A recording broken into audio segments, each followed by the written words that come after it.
The strange encounter. The endless black sky stretched around the small research ship as it drifted silently above a barren alien world. James Carter, a young space engineer, was tired after 3 days of scanning useless rocks and empty valleys. The planet had no life signs on record, no value for the mining companies, and no real reason for him to be here. Still, his orders were simple: check for signals, collect samples, and return. But James was restless. He felt like the planet was hiding something. Every time he looked down from the ship window, he thought he saw strange shapes moving among the dust storms.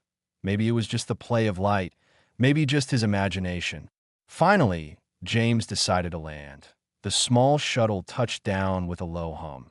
Dust rose around it, covering the glass with a gray film. James stepped out, his boots pressing into the soft sand. The air was thin but breathable. The silence was heavy, as if the planet itself was holding its breath. He began walking, scanning the ground with his handheld device. At first, nothing unusual appeared, only stones, dry soil, and strange spiral patterns carved into the surface. But then, far ahead, he saw movement. A small figure stumbled out from behind a rock. James froze, his scanner beeped, reading a faint life sign. His heart raced. Someone, or something, was here. The figure collapsed onto the sand. James ran forward without thinking. As he came closer, he saw it was a girl, but not human. Her skin glowed faintly silver under the sunlight. Her hair floated like strands of blue fire. Her eyes were half closed, shining like liquid stars. She was hurt, breathing fast. James knelt beside her. Hey, don't worry, I won't hurt you," he said softly. Of course, she could not understand his language, but tone and kindness needed no translation. The girl opened her eyes fully for a moment. She looked at him with a strange intensity. Slowly, with trembling hands, she reached out. James thought she needed help standing, so he offered his hand. She gripped it tightly, then placed her other hand over his. Her lips moved in a whisper he could not understand. Her eyes closed again, as if in relief. James pulled her up carefully, supporting her weight. "It's okay, you're safe now," he muttered, not knowing what else to say. He guided her toward the shuttle. But as they walked, something in the sand caught his eye. Dozens of sharp footprints surrounded the area, as if hunters had been chasing her. He felt a chill. Whoever she was running from something. Inside the shuttle, James gave her water. She drank slowly, her hands shaking. Then she looked at him again, her gaze unblinking. It was not the look of a stranger. It was the look of someone who had just made a decision, a deep, final decision. James felt uneasy. He tried to scan her again. The device beeped wildly, showing symbols he did not recognize. Her DNA was unlike anything in the system. Yet strangely, it showed compatibility with human readings. The girl reached for him once more, placing her hand on his chest. Her expression was calm now, almost peaceful. She said something in her alien tongue, her voice soft, melodic, and serious. James did not understand, so he just nodded, trying to show comfort. The moment he nodded, her eyes lit up. A faint glow spread from her fingers to his chest. The scanner beeped again, showing bond complete in broken translation. James pulled back in confusion. What the hell? But the girl only smiled faintly. Then, exhausted, she lay down and closed her eyes to rest. He sat in silence, the sound of his own heartbeat filling the shuttle. Something important had just happened. He could feel it, but he had no idea what it truly meant. Outside, shadows moved across the sand. Far away, tall alien hunters watched the shuttle from the ridges. They whispered in their strange voices, bowing their heads. One of them spoke with certainty. "The human has accepted. The union is sealed." James Carter had no idea, but with a simple gesture, he had just accepted a proposal, not of peace, not of friendship, but of marriage. And in this alien world, marriage was not a choice, it was destiny. The silent bond. The shuttle was quiet. Only the soft hum of machines filled the air. James sat across from the alien girl. Watching her, she rested. Her breathing had slowed, her silver skin glowing faintly like moonlight on water. She looked peaceful now, but he remembered the strange way she held his hand and whispered those words. He had no idea what she had said, but he could not forget the way her eyes had shone, almost like she had claimed something. Hours passed. James kept checking the scanners. Still no signal from Earth. Still no signs of danger outside.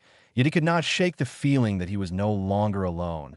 Not in the simple sense. Something had changed between them. When the girl woke, she did not move away. Instead, she rose slowly and sat close to him.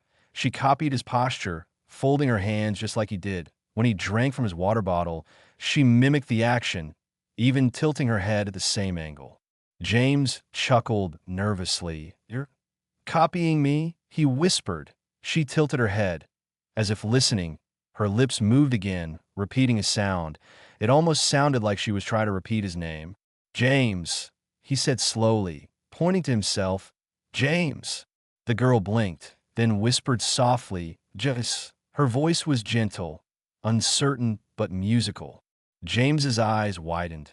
She had understood, even just a little. From that moment, she stayed close to him. Every step he took, she followed. When he checked his tools, she leaned over curiously. When he laid out food packs, she refused to eat until he did. Then she mirrored his every movement, bite for bite. It was strange, almost childlike. Yet there was something more, something deeper in the way she looked at him. Her gaze was steady, unblinking, as if she had already chosen him. That night, James could not sleep. He sat awake, staring at the dark ceiling of the shuttle. The girl lay curled in the corner, but her eyes glowed faintly, watching him, not with fear, not with confusion, but with quiet certainty. It made him uneasy. He had rescued strangers before. Miners, colonists, even a law scientist once. But none of them had ever acted like this. None had ever looked at him as if he belonged to them. The next morning, James decided to test something. He pretended to walk out of the shuttle alone, leaving her behind. But the moment he stepped outside, he heard quick footsteps in the sand. She rushed after him, gripping his arm tightly, her eyes wide, almost panicked. "Easy," James said, gently pulling his arm free. But she refused to let go. Instead, she pressed her forehead to his arm, whispering something over and over. He couldn't understand the words, but he felt the meaning. "Don't leave me." James sighed. Looking at her, she wasn't just afraid of being alone. She was bound to him now, in a way he didn't understand. Later that day, he walked further out into the valley. The girl followed as always, but this time, something strange happened. A group of tall figures appeared on the ridge. Their armor was dark and sharp, their movements slow and measured. They carried long spears that glowed faintly.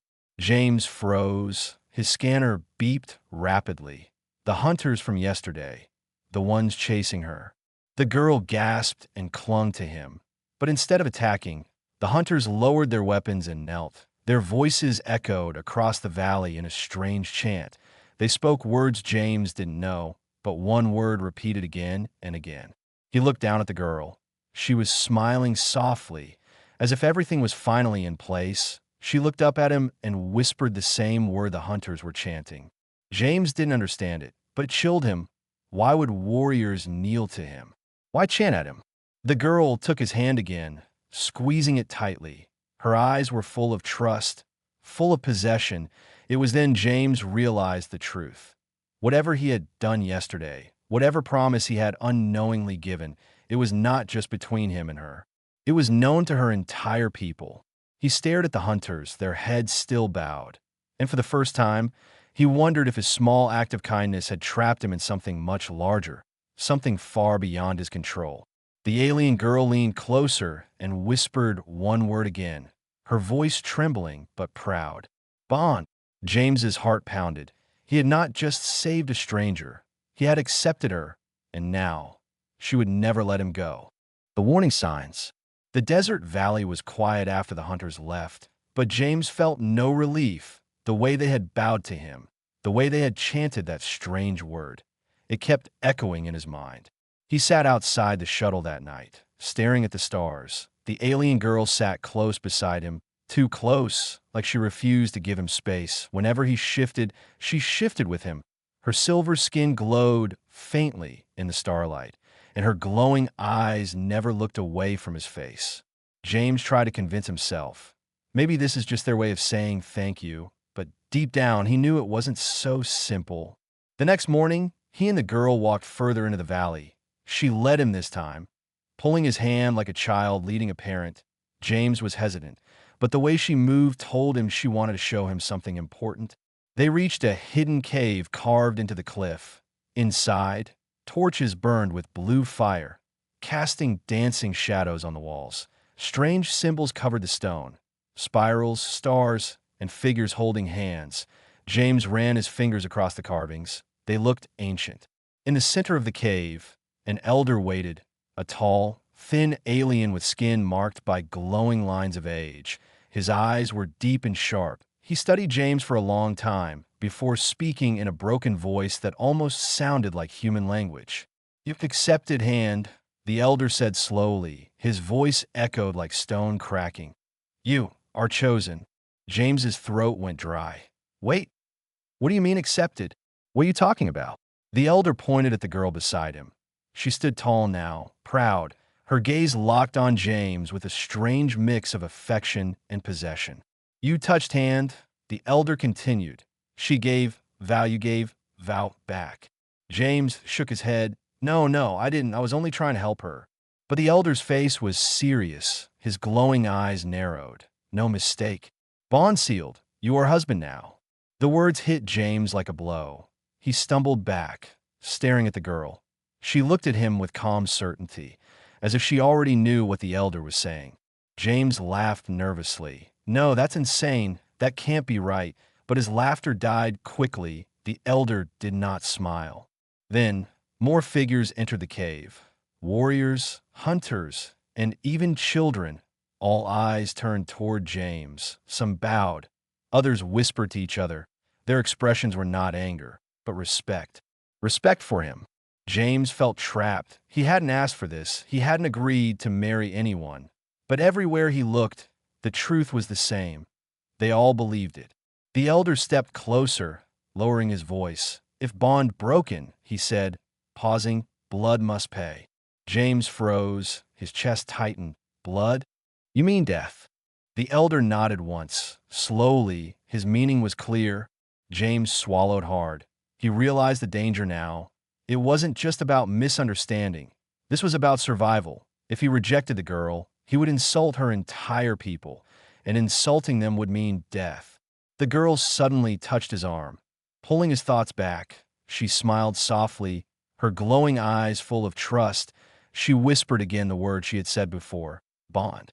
James didn't know what to do. His human logic screamed at him to escape, to get back to his shuttle and leave this planet. But something inside him stopped, something in the way she looked at him. Not with fear, not with doubt, but with certainty, as if she already knew their lives were now tied together.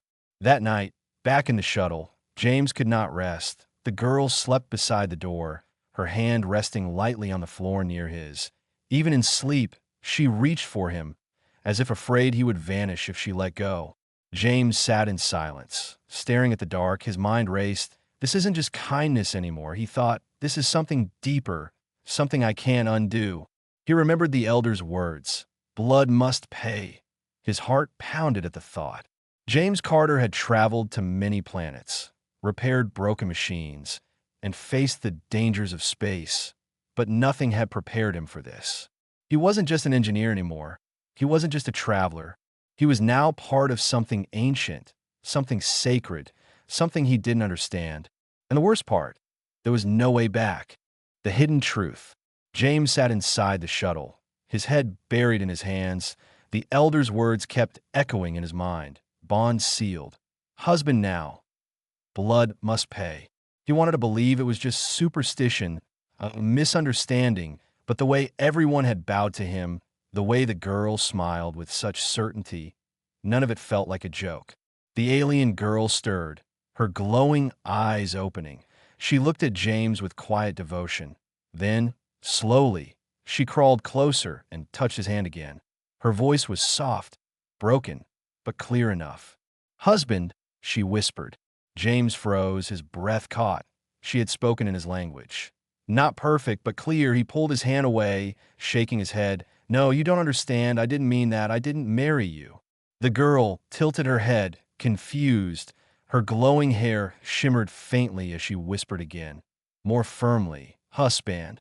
James backed away until his shoulders hit the metal wall. His heart pounded. She didn't look angry. She didn't even look hurt. Instead, she looked calm, as if this was already decided, as if nothing he said could change it. Suddenly, a knock echoed against the shuttle's hull. James jumped. He opened the hatch cautiously. The elders stood outside, surrounded by hunters. Their glowing weapons lit the sand with sharp blue light. The elder stepped forward, his deep voice steady. She speaks truth. You are bound. Her vow cannot break. Your vow cannot break. James gritted his teeth. I didn't make a vow. I just held her hand. The elder's glowing eyes burned into his. Among her kind, hand is vow, touch is promise. You gave promise. The hunters behind him nodded, silent and watchful. Their eyes showed no emotion, only expectation. James realized then, if he argued too loudly, if he pushed too far, they wouldn't hesitate to strike him down. The elder's voice dropped lower, almost like a warning. If husband rejects wife, tribe rejects husband, rejection is insult, insult is death. James felt cold, trapped. His mind screamed to escape, but his body stayed frozen. The elder turned and left with the hunters, disappearing into the valley shadows, leaving James and the girl alone again. The silence inside the shuttle was heavier than ever. The girl moved closer to James again. She touched his chest gently, her fingers glowing faintly. Her voice carried a strange mix of pride and tenderness. Mine, she whispered. James swallowed hard. His body trembled. He didn't know if it was fear or something else. Her touch was warm, her eyes steady. It wasn't just possession. It was devotion. She truly believed they were one. He wanted to scream, to tell her she was wrong, but his voice failed him. Instead, he stared into her glowing eyes, and for a moment, something inside him shifted. This wasn't just about him anymore. If he made one wrong move, if he rejected her, it wouldn't just be his own life at risk. It could trigger violence, a tribal fury he couldn't control. Later that night, James sat awake while the girl slept curled beside the shuttle door, her hands still reaching toward him. Even in dreams, he thought about the warning, about the hunters, about the way they had bowed to him. He was no longer just James Carter. Engineer, he had become something else in their eyes, a symbol, a husband, a chosen one. And now, he couldn't undo it. For the first time, James truly understood the danger. He wasn't trapped on this planet because of broken equipment. He was trapped because of a single mistake, a single gesture, a gesture that had changed his entire destiny. Outside, in the shadows of the desert cliffs, the hunters watched again, their glowing eyes fixed on the shuttle. One of them whispered in their strange tongue, "The bond grows stronger. The human belongs to her now." James did not hear those words, but deep down, he already felt them. The truth was no longer hidden. He had married her without even knowing it, and now there was no escape. The dangerous consequence. The desert sun burned over the valley as James stood outside the shuttle. His eyes scanned the horizon. His thoughts were heavy. The elder's words haunted him like chains. Reject the bond. Blood must pay. He had traveled across half the galaxy, faced broken machines, storms, and vacuum of space, but never had he been cornered like this. Never had a simple mistake carried the weight of life and death.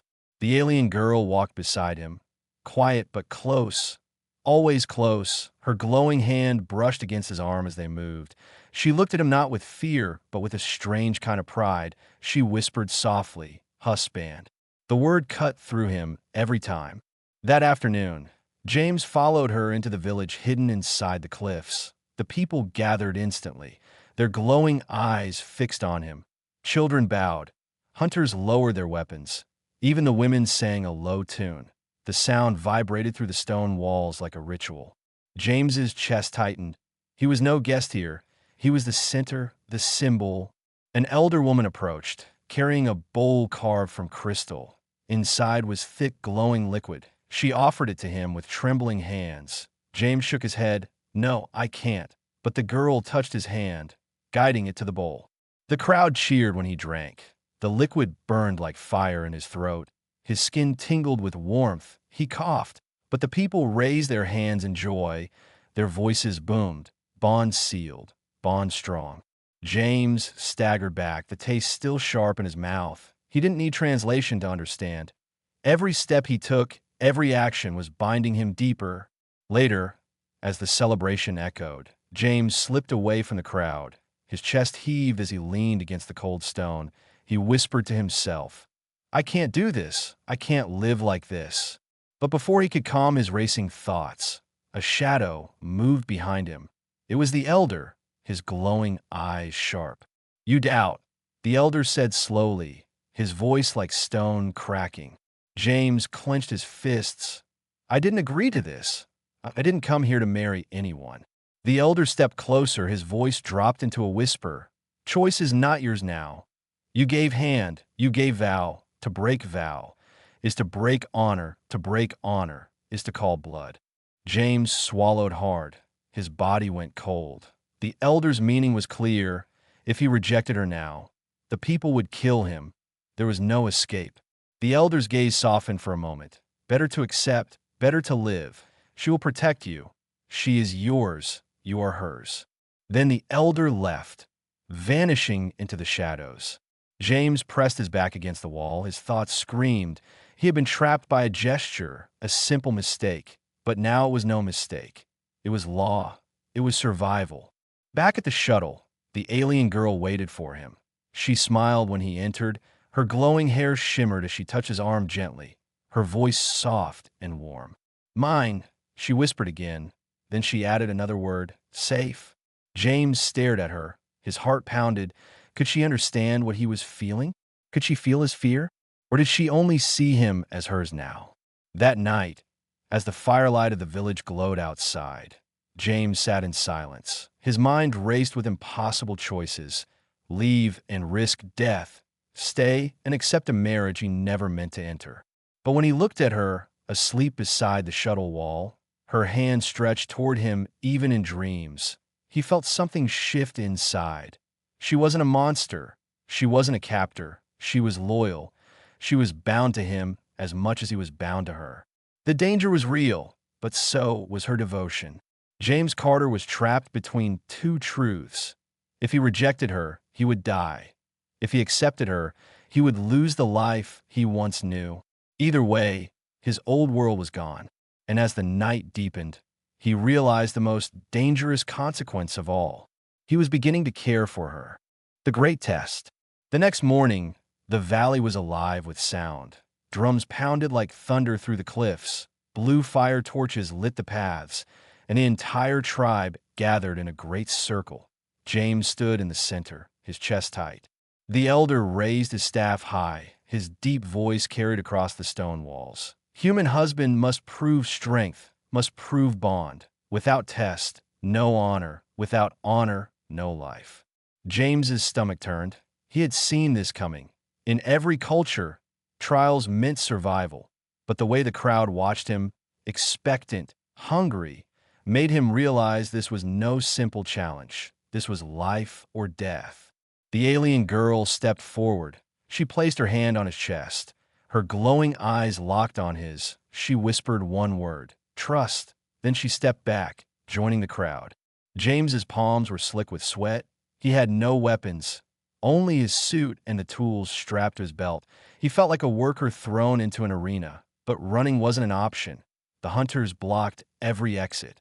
Then the sound came, a low growl that shook the ground. From the shadows of the cave, a massive beast emerged. Its body was covered in armored scales. Its eyes glowed like burning coals, for legs dug into the sand, and its mouth split open, rows of jagged teeth dripping with venom. The tribe cheered. Their voices rose. "Test, test, test." James's heart pounded. He stumbled back instinctively, but the elder's voice boomed. "Face or die. Prove or fall." The beast lunged, sand spraying beneath its claws. James dived to the side. rolling across the dirt. He gasped, forcing himself up. "Think, James, think." The beast snapped its jaws. Missing him by inches, he pulled a small flare from his belt and struck it. Fire blazed in his hand. The creature roared. Blinded for a moment, James tossed the flare into the sand, the beast chasing the light instinctively. The crowd gasped, whispering among themselves. They had expected fear, but James had used his mind instead. But the beast wasn't done. It turned back, faster, angrier. James ran toward the cliff wall, grabbing a loose metal pole left from some old wreckage. The beast charged. James braced, then at the last moment, jammed the pole into the ground, angling it forward. The beast's weight slammed into it. The pole pierced through its scaled chest. The creature howled, thrashing violently. James held on with every ounce of strength, his arms shaking. The tribe roared with excitement. The beast staggered, but it wasn't dead. With one final swing, its tail struck James across the side. He flew into the sand, coughing blood, his vision blurred, his body screamed in pain. Then he heard it, her voice, the alien girl, shouting, not with fear, but with power. Her glowing eyes burned as she screamed a single word, "Bond." James forced himself to his knees. He looked at her, her eyes full of trust, her hands outstretched toward him. He realized then, this wasn't just his fight, it was their fight. Their bond wasn't weakness, it was strength. With one final surge, James grabbed a sharp shard of metal from the sand. He ran forward as the beast staggered again, and with a desperate cry, he drove the shard deep into the beast's throat. The creature let out a final roar, then collapsed with a heavy thud. Dust rose into the air. Silence fell across the valley. For a moment, James just stood there, his chest heaving, sweat and blood dripping down his face. He couldn't believe he was still alive. Then the silence broke. The crowd erupted. Their voices thundered through the cliffs. "Husband! Husband! Husband!" The alien girl rushed to him, her hands glowing as she touched his wounds. Her eyes shone with pride and fierce joy. She whispered again, softer this time, "Mine." James looked into her eyes, and for the first time, he didn't feel fear. He felt something else, something dangerous but undeniable. The elder raised his staff once more, his voice booming, "Bond proven, bond true. He is husband, he is one of us." The tribe roared again. Firelight danced on their faces. Their chants shook the stone walls. James Carter, a simple human engineer, had entered their world as a stranger. Now, through blood and courage, he had become something far greater. But as the cheers echoed in his ears, James knew the test had only just begun. This victory tied him deeper, pulling him further from the life he once knew. And in the shadows of the cliffs, unseen eyes watched, not of the tribe, not of the beast, but something else, waiting, the final realization. The fires of the celebration still burned in the valley. Drums thundered, chants echoed, and the tribe's voices filled the night with victory. James stood in the center, his chest still aching from the battle. His body was bruised, his clothes torn, but he was alive. Alive, and no longer just a man.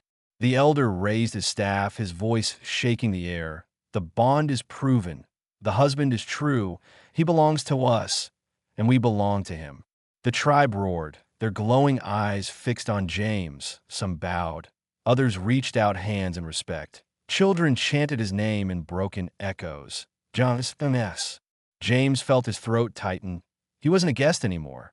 He was part of them now, woven into their ancient ritual, their blood, their future. The alien girl stood beside him, her glowing hair shimmering in the firelight. She took his hand openly, not with fear but with pride. Her voice carried softly but clearly, "Husband." James stared at her, his heart pounded. He wanted to deny it, to scream that this wasn't his choice. But when he looked into her glowing eyes, full of trust and devotion, the words caught in his throat. He realized the truth. Even if he tried to leave, he couldn't, not without breaking her, not without breaking himself. Later that night, when the tribe slept, James sat at the edge of the valley, staring at the alien sky. The girl sat close, her head resting lightly against his shoulder. She was silent, but her warmth pressed against him like a promise. James whispered to himself, "This isn't what I wanted, this isn't what I planned." He glanced down at her, her face calm, almost peaceful, but maybe this is what I was meant for. The stars above shimmered faintly. He wondered if Earth was out there, if anyone would ever know what happened to him. He wondered if he even wanted to go back anymore. The girl stirred, her eyes opening. She looked up at him, her lips parting. For the first time, she spoke in clear words. Her voice was soft but firm. "Now you are mine forever." James's chest tightened. The words echoed in his mind, wrapping around him like chains. He didn't know if they were chains of love or chains of fate. But before he could answer, a sound drifted across the valley, low and distant. Not the sound of drums, not the chanting of the tribe, but something darker, a metallic hum, steady and cold. James stood quickly. His eyes searched the horizon. In the distance, lights flickered in the sky. Not stars, ships. His heart froze. They weren't tribal ships. They weren't alien beasts. These were human ships. Rescue, he thought at first, but then the truth hit him like a knife. No, not rescue. The company, the same people who had sent him here, the same people who would see this planet as profit, not people. The hum grew louder. The girl clung to his arm, her glowing eyes narrowing with fear. She whispered one word, trembling, "War." James's breath caught. He looked at the tribe, sleeping peacefully, at the girl holding him like he was her world, then at the sky filled with approaching human ships. He realized his final truth. He was no longer only a human. He was no longer only James Carter. He was a husband, a bond, a symbol. And when the two worlds collided, his old world and his new one, he would have to choose. Choose her or choose humanity. The fires of celebration burned behind him. The ships of Earth burned ahead of him. James Carter closed his eyes. His fate was sealed, but his battle was only beginning.